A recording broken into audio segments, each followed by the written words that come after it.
In the middle of desert in northern Kenya, we came across the Angelina Jolie boarding school for girls. The girls were in the middle of a geography exam. We didn't want to disturb them, so we went next door. Math. 4,500.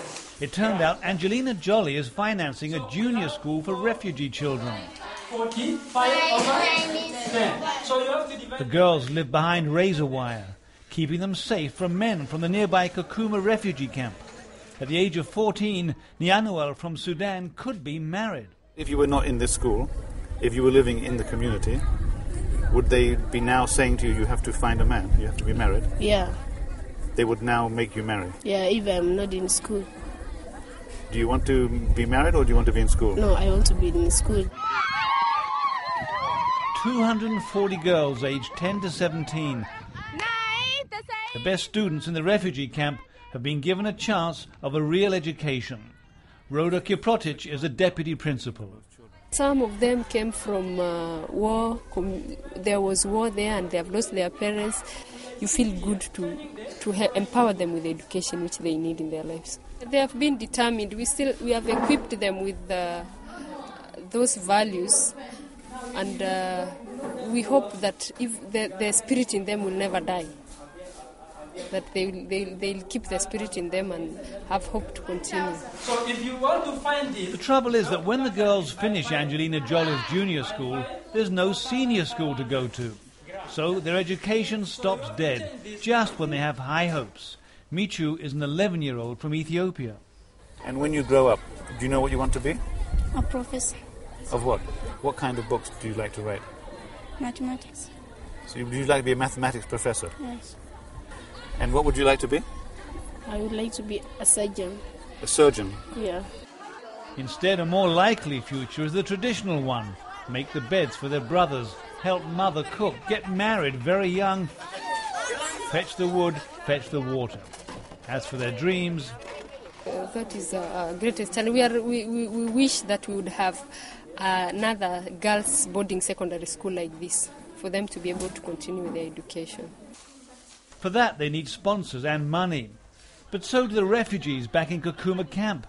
It's a matter of where to spend the money, food and water or education, saving the body or saving the soul. Marvin Fletcher, NBC News, Kakuma, Kenya.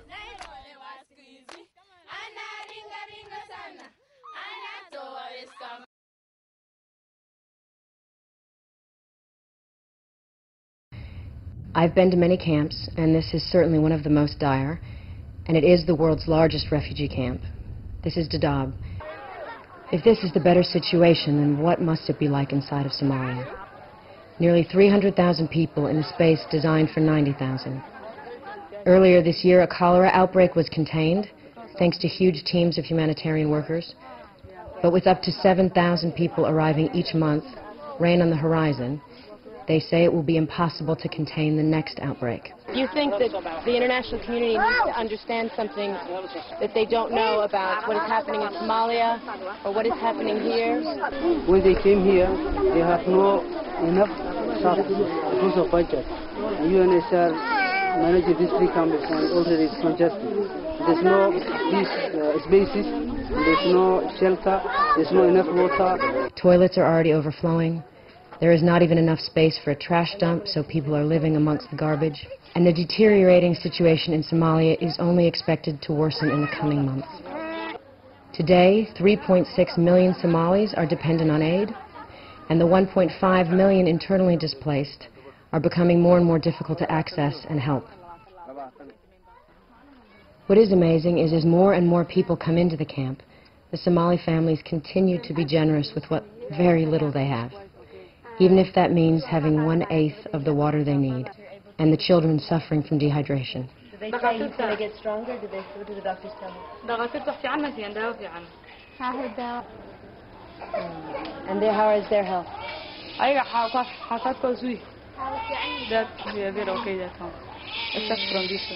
The Somali families I met today are full of warmth and affection. I wish more people could meet them. Then they would have a stronger desire to help.